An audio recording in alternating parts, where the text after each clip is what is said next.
Meus irmãos queridos, deixa eu dizer um negócio para vocês. Nós estamos aonde? Salmo 91. Pastor Maurício me perguntou onde é que já estamos. Não sei se a gente vai sair desse salmo mais. Pelo que eu estou vendo, eu vou morrer nele. Ele tem pouco tempo e o salmo é grande. E é rico. Mas tirada a questão, vamos olhar aqui. Salmo 91, 1, 2 e 3. Dodô está em ponto, mas Dodô não é Manuel hoje. O que habita no esconderijo do Altíssimo e descansa à sombra do Onipotente, diz ao Senhor: meu refúgio e meu baluarte, Deus meu, em quem confio. Pois ele te livrará do laço do passarinheiro e da peste perniciosa. A gente está aqui em cima desse, aquele que habita, não aquele que veraneia, aquele que habita, aonde? Onde é o esconderijo do Altíssimo?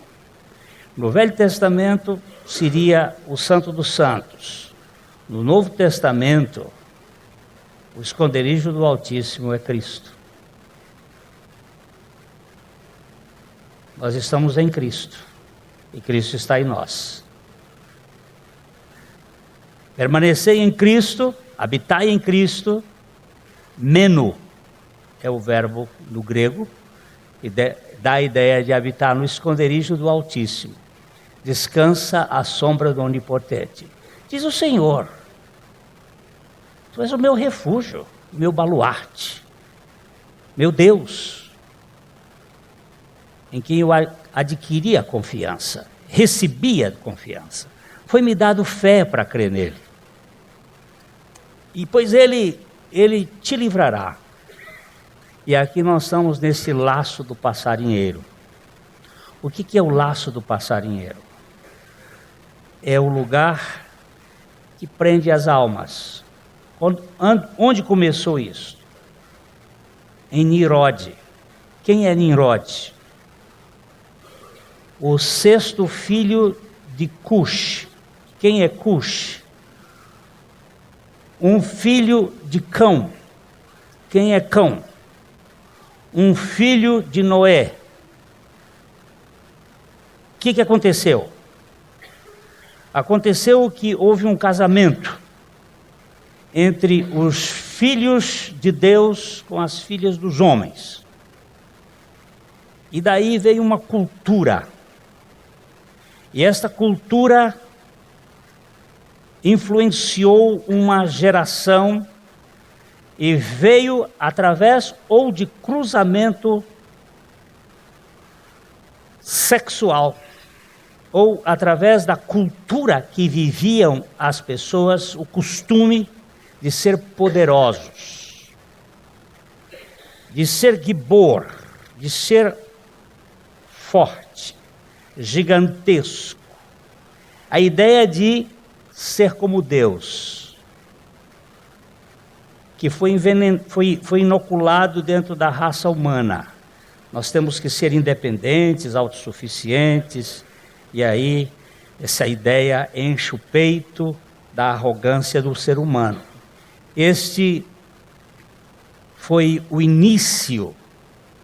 Depois ele veio na história do povo de Deus com o casamento entre o povo de Deus e os moabitas e os amonitas e outros povos, se misturou e gerou uma complicação de raças, trazendo a idolatria para a história de Israel.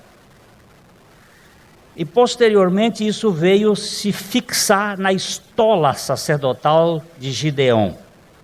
A governabilidade passou por meio da estola que nós já estudamos aqui e vimos que gerou um povo soberbo.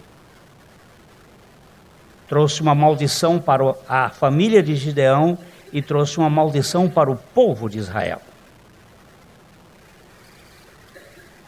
E este laço do passarinheiro só pode ser vencido primeiro nós vimos pelo livro. E aí nós precisamos voltar um pouquinho aqui para dar uma olhada em Isaías, só onde nós terminamos, Isaías 29, 18, que foi a última vez que nós estivemos olhando aqui, que é a libertação pelo livro, a libertação pela palavra de Deus. Naquele dia, os surdos ouvirão as palavras do livro, e os cegos, livres já da escuridão e das trevas, as verão. Então, este propósito de Deus, de ter um livro para trazer luz, nós temos os 39 livros do Velho Testamento e os 27 do Novo Testamento, dentro de uma tipologia. Quando se entrava na tenda, no tabernáculo do Senhor, no templo de Moisés, ele era... Vê se vocês acham aí o tabernáculo de Moisés, uma visão assim no comprido para a gente ver. Ele tinha 7 móveis. O primeiro móvel que havia logo na entrada era o altar de bronze, onde se sacrificava o animal. Depois havia uma bacia de bronze que foi feita com os espelhos das mulheres. Tem toda uma simbologia. Aí entrava no santo, e no santo tinham 3 móveis. Do lado esquerdo de quem entrava estava o candelabro. No lado direito, a mesa da propiciação. E na frente, o trono, ou altar de ouro, onde se colocava o incenso. Aí vinha na frente o Santíssimo, a Arca do Senhor e a tampa da arca, que também formam uma realidade espiritual interligada. Olha aqui. Então aqui nós temos uma visão, vocês que estão aí embaixo vão ter dificuldade de ver aqui. Aqui está a arca, no Santíssimo, aqui está o pão, a mesa da propiciação, o altar de ouro, e este aqui que é o candelabro. Esse candelabro é muito importante na revelação da Bíblia, e no Novo Testamento ele é representativo das igrejas. Quando Jesus aparece, ele aparece entre os candelabros. E ele então, ele tem uma simbologia muito importante. Aqui e aqui, ele tem, nesse aqui não está tão perfeito, porque cada um desenha de um jeito, mas ele mostra assim, um botão, seria ali uma espécie de botão, uma flor e um fruto. Em cada encruzilhadazinha dessa tem um botão, uma flor e um fruto, um botão, uma flor e um fruto, um botão, uma flor e um fruto. Botão é origem, a flor é de onde vai sair o fruto. Está falando da revelação da Trindade, o Pai, o Filho e o Espírito Santo. Aqui são 3, 3 e 3.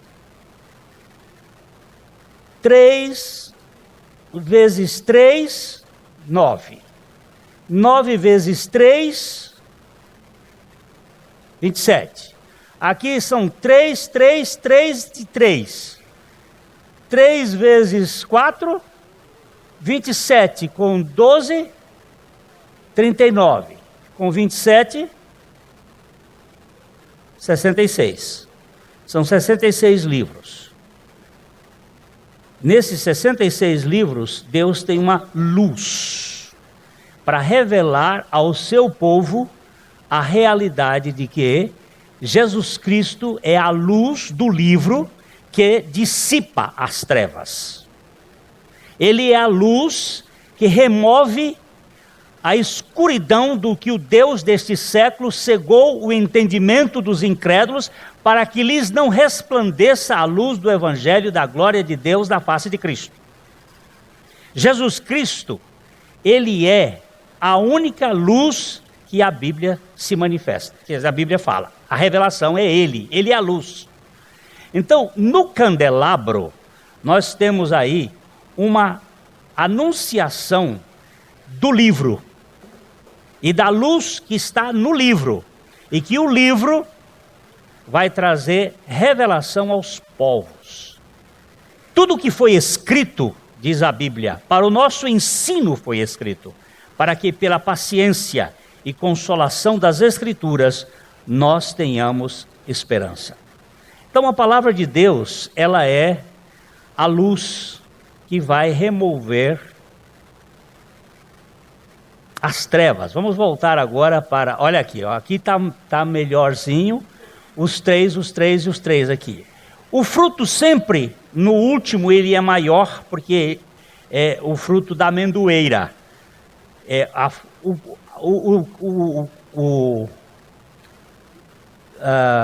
botão, a flor e o fruto estão representando a revelação da Trindade. O Pai, o Filho e o Espírito Santo, que são a causa de trazer a iluminação. Mas tudo que a Bíblia está falando da realidade espiritual que é Cristo. Esta peça aqui é uma peça de 36 quilos de ouro, sem emenda. Foi feita toda ela no cinzel. Até hoje, Israel procura um artífice que possa fazer um candelabro nessa proporção, sem emenda, sem solda. Isso foi dado a Bezaleel, que deu ao Espírito Santo sabedoria para fazer isto, e que estava apontando para uma realidade espiritual, que é o livro de Deus, fala da luz, e essa luz é Jesus Cristo, a luz do mundo. Vamos voltar então para o texto de Isaías, capítulo 29. Vamos ver outra vez aí, Isaías 29, 18. Naquele dia, os surdos ouvirão as palavras do livro, e os cegos, livres já da escuridão e das trevas, as verão. A palavra, ela é falada e ela é vista, e quando ela é falada, ela dá audição aos surdos. Nós ganhamos fé pela palavra, nós ganhamos revelação pela palavra, nós temos visão espiritual pela palavra, e esta palavra fala de uma pessoa. A Bíblia nos diz em João 5,39, vamos ler aí João 5,39.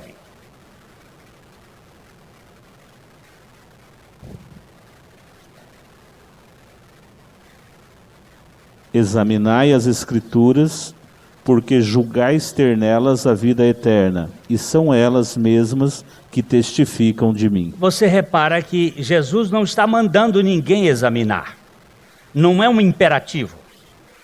Ele está dizendo, vocês examinam, vocês estão a examinar, examinais as Escrituras, julgando ter nelas a vida eterna. E são elas mesmas, as Escrituras, que testificam de mim. As Escrituras falam de uma pessoa, desta realidade espiritual que é Jesus Cristo. Aí veja no verso 40 o que ele diz. Contudo, não quereis vir a mim para terdes vida. Ele está falando para o seu povo. E vocês não querem vir a mim para terem vida. Como é que nós somos libertos? De onde vem a nossa libertação do laço do passarinheiro? Pelas Escrituras. Nós não podemos ficar fora daquilo que a palavra de Deus diz a respeito da pessoa suficiente de nosso Senhor Jesus Cristo. Cuidado, porque com a Bíblia na mão também nós formamos as maiores heresias do mundo. Mas a Bíblia tem que ser interpretada à luz da pessoa de Jesus Cristo. Fora dela, fora dele, nós estamos em terreno problemático. Agora nós vamos para João 8, 31, 32. A gente pode até começar um pouquinho antes, João 8, 30. Vamos começar com o 30. Ditas estas coisas, muitos creram nele. Disse, pois, Jesus aos judeus que haviam crido nele: Se vós permanecerdes na minha palavra, sois verdadeiramente meus discípulos, e conhecereis a verdade, e a verdade vos libertará. Volta para o verso 30. Ditas estas coisas, muitos creram nele. Ditas estas coisas, muitos creram nele. Não basta? Ele está falando para o povo dele, para os judeus. Aí veja o verso seguinte, como ele diz. Disse, pois, Jesus aos judeus que haviam crido nele: Se vós permanecerdes na minha palavra, sois verdadeiramente meus discípulos. Esta palavra permanecerdes é a palavra habitar. Se vós habitardes na minha palavra, verdadeiramente sereis meus discípulos, sois meus discípulos, verdadeiramente, se habitais na minha palavra.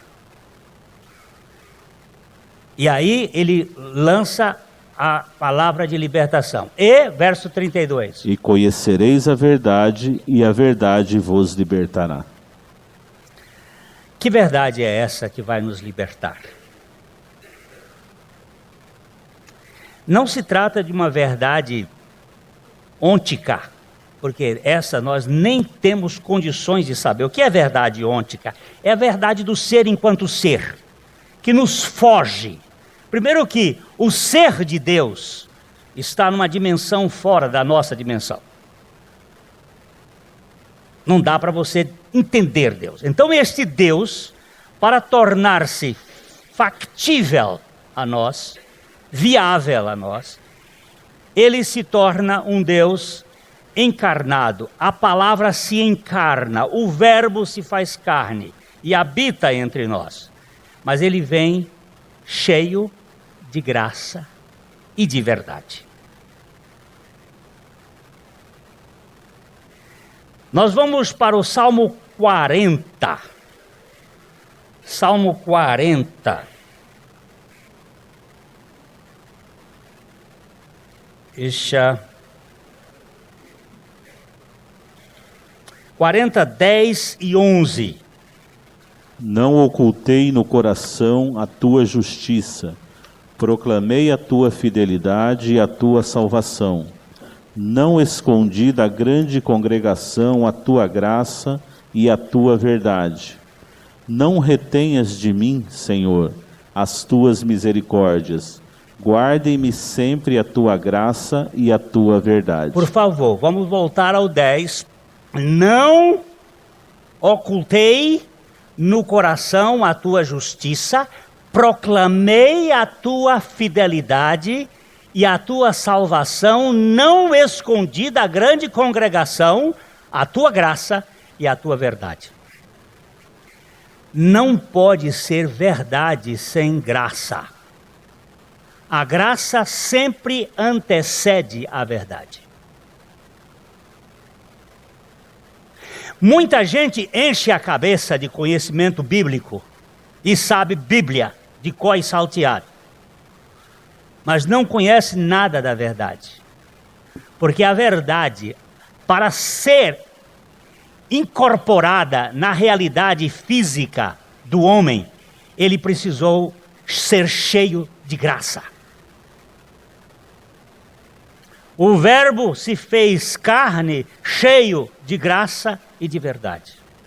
Não é uma verdade a qualquer custo, é uma verdade ao custo da cruz. Eu me deleitei essa semana com Macintosh, porque quando estavam falando de unidade, nós precisamos trazer a unidade da igreja, a unidade dos irmãos, e Macintosh pula da acolá e diz assim: unidade a custo da verdade. Porque qualquer unidade fora da verdade é mentira do diabo. É acordo diplomático. Não, senhores. A verdade de Deus está incorporada na pessoa de Jesus Cristo. Não é uma teologia que você aprende em seminário. É uma vida que vem de cemitério. É uma vida que vem da morte e que não tem nada a ver com esta sabedoria elucidativa do conhecimento. É a sabedoria da vida de mansidão e humildade. Ou humildade e mansidão. Então, nós precisamos entender: não ocultei no coração a tua justiça, proclamei a tua fidelidade e a tua salvação, não escondi da grande congregação a tua graça e a tua verdade. E aí no verso seguinte ele vai dizer: não retenhas de mim, Senhor, as tuas misericórdias, guarda-me sempre a tua graça e a tua verdade. A verdade que vai nos libertar não é a verdade que você vai chegar nos livros de teologia sistemática e fazer uma vasculhação e dizer: porque disse Augusto Strong, porque disse, me dá um nome de um outro sistemático aí, que eu já até esqueci deles, Tillich, não dá outro menor do que Tillich já é muito grande, Berkov, me dá um outro, não é aí, não, é a verdade em Jesus Cristo interpretada pelo Espírito Santo. Ele vos conduzirá a toda a verdade. E é uma verdade de amor, de aceitação incondicional, de amor que baba.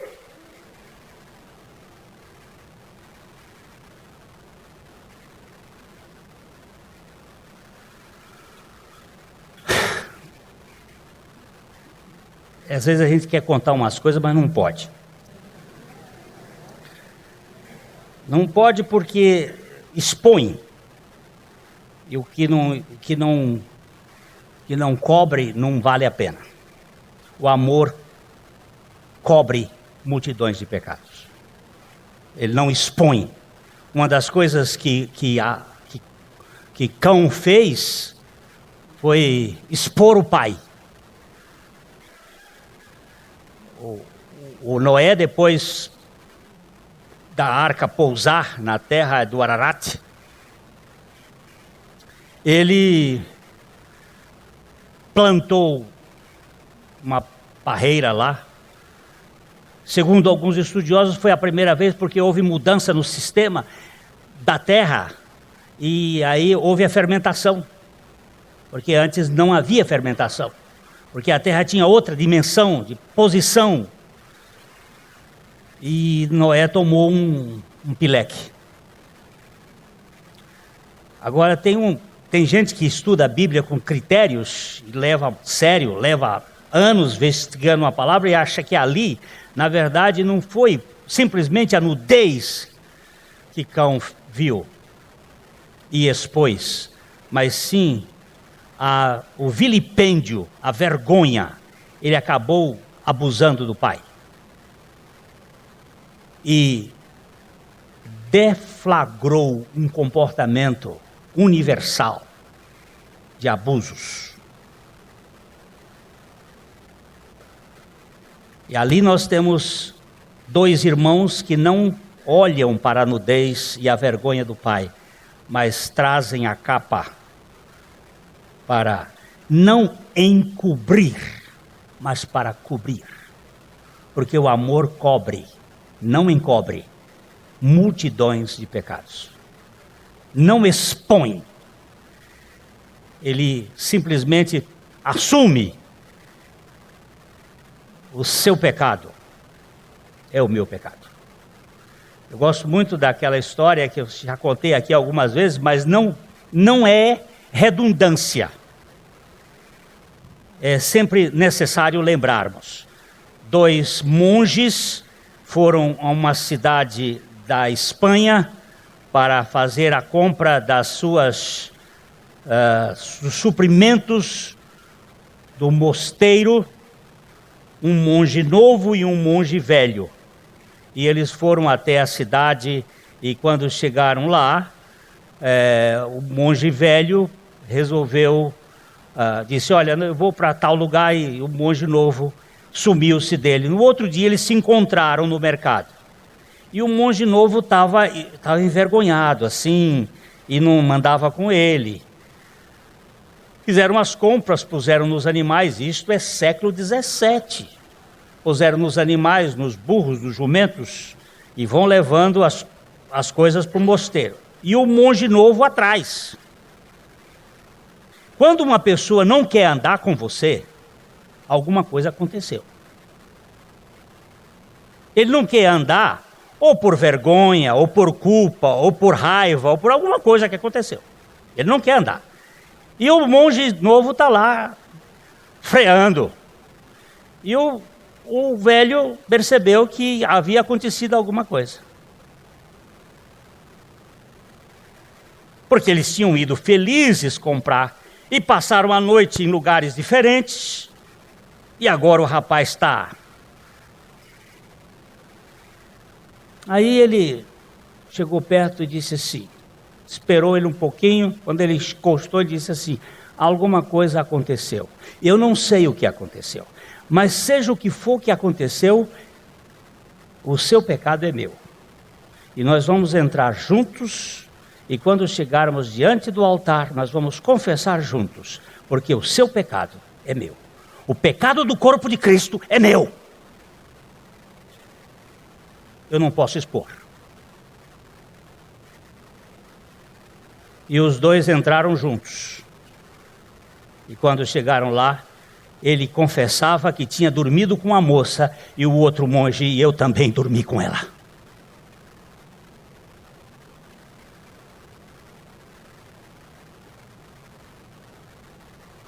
Isso é evangelho.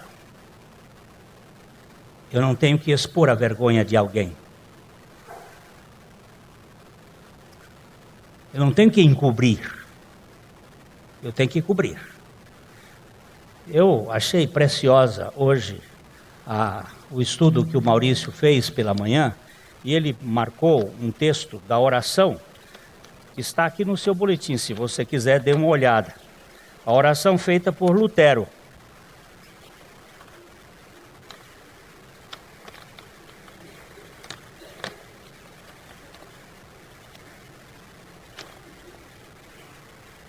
Está na primeira página, no primeiro lado, no segundo, terceiro, quarto parágrafo, Lutero, o reformador Lutero afirmou em oração, Senhor Jesus, Tu és a minha justiça, eu sou o teu pecado.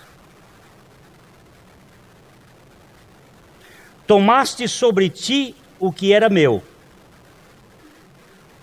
e ainda colocaste sobre mim o que era teu. Tu te tornaste o que não eras, para que eu me tornasse o que não sou. Você entendeu? Quando é que se é livre pela verdade? Vamos ver se você entendeu. Senhor Jesus, tu és a minha justiça. Eu sou o teu pecado. Tomaste sobre ti o que era meu, e ainda colocaste sobre mim o que era teu.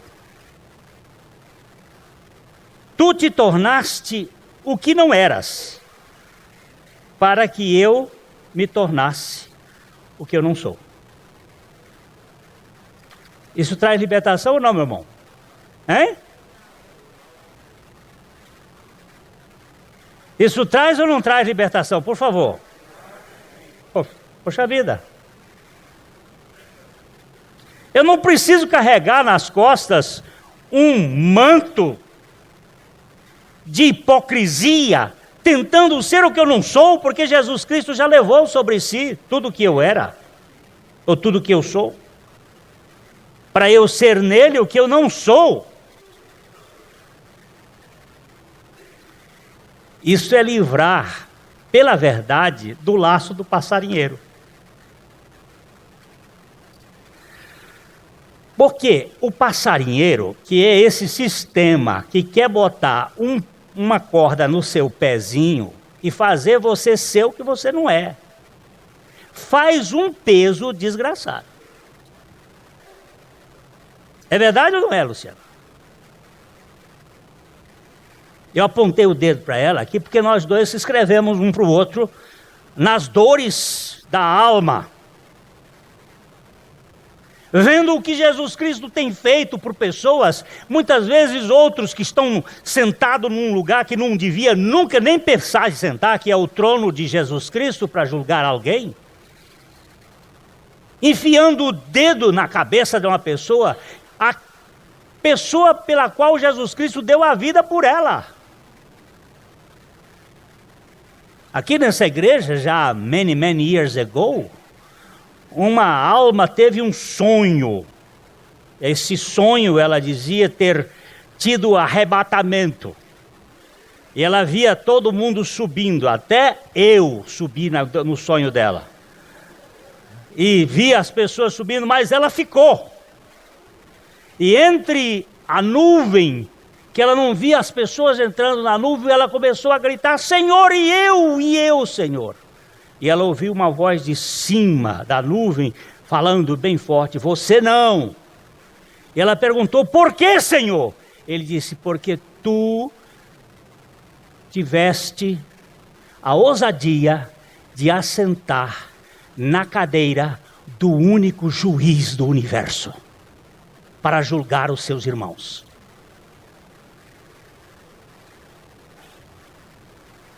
Sabe o que ela fez? Acordou desesperada, caiu no pé da cama e gritou: Senhor, tem misericórdia de mim.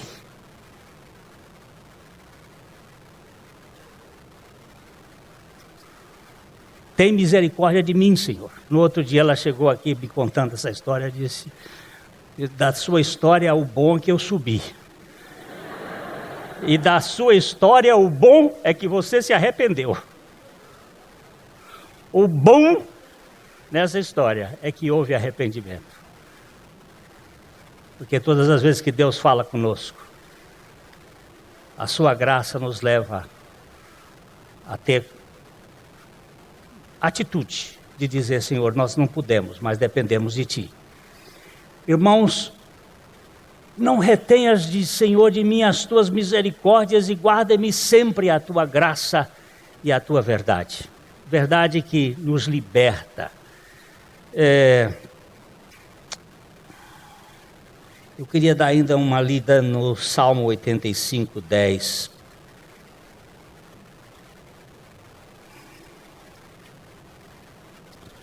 Encontraram-se a graça e a verdade, a justiça e a paz se beijaram.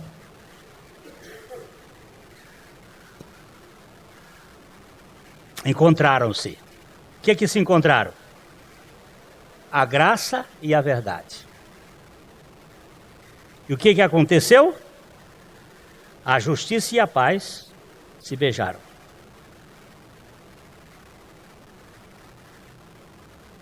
Eu quero um advogado me ajudar aqui. Lei e justiça. O que é a diferença entre lei e justiça? Me ajudem aqui.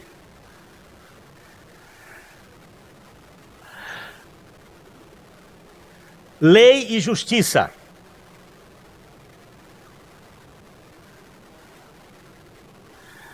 Nem tudo que é legal é justo. Mas tudo que é justo é legal.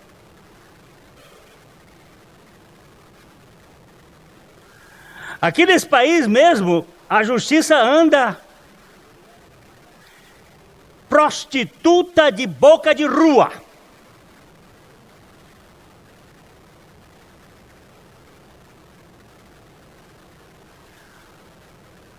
Mas a justiça de Deus é coisa séria. Ele disse: eu carrego o seu pecado, eu carrego a sua culpa, e eu lhe imputo a minha justiça, para que você não tenha nenhuma condenação sobre as suas costas. Isso é demais. Isto é evangelho, isto é libertação do laço do passarinheiro.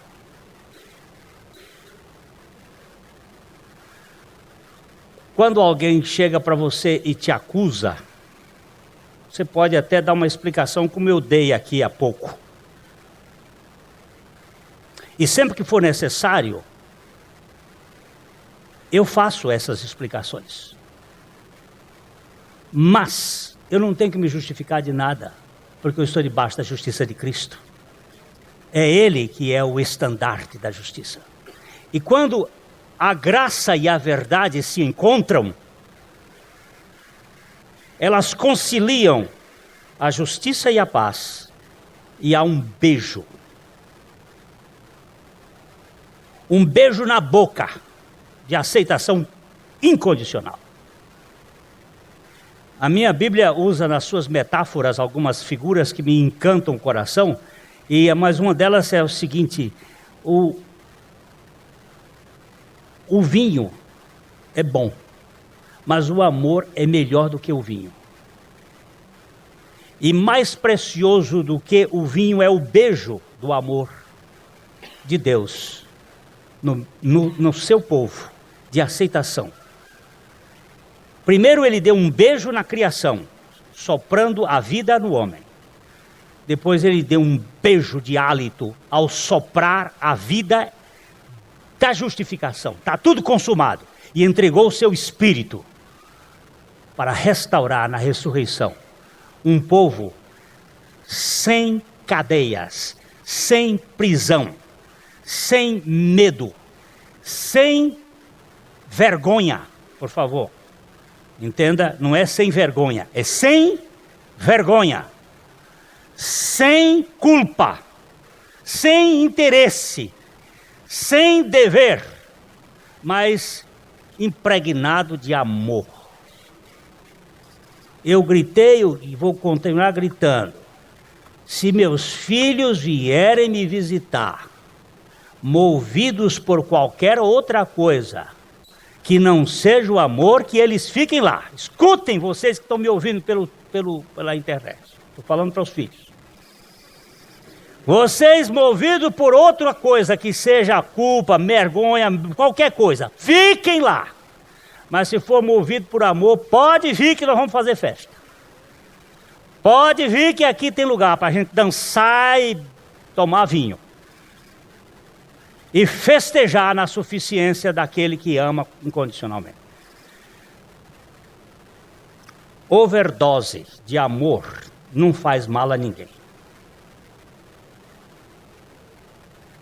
Pode saber que aí tem lugar de libertação. A verdade em amor gera libertação. A mensagem que você acabou de assistir faz parte do Ministério de Comunicação Palavra da Cruz. Temos um grande acervo de estudos bíblicos em áudio e vídeo.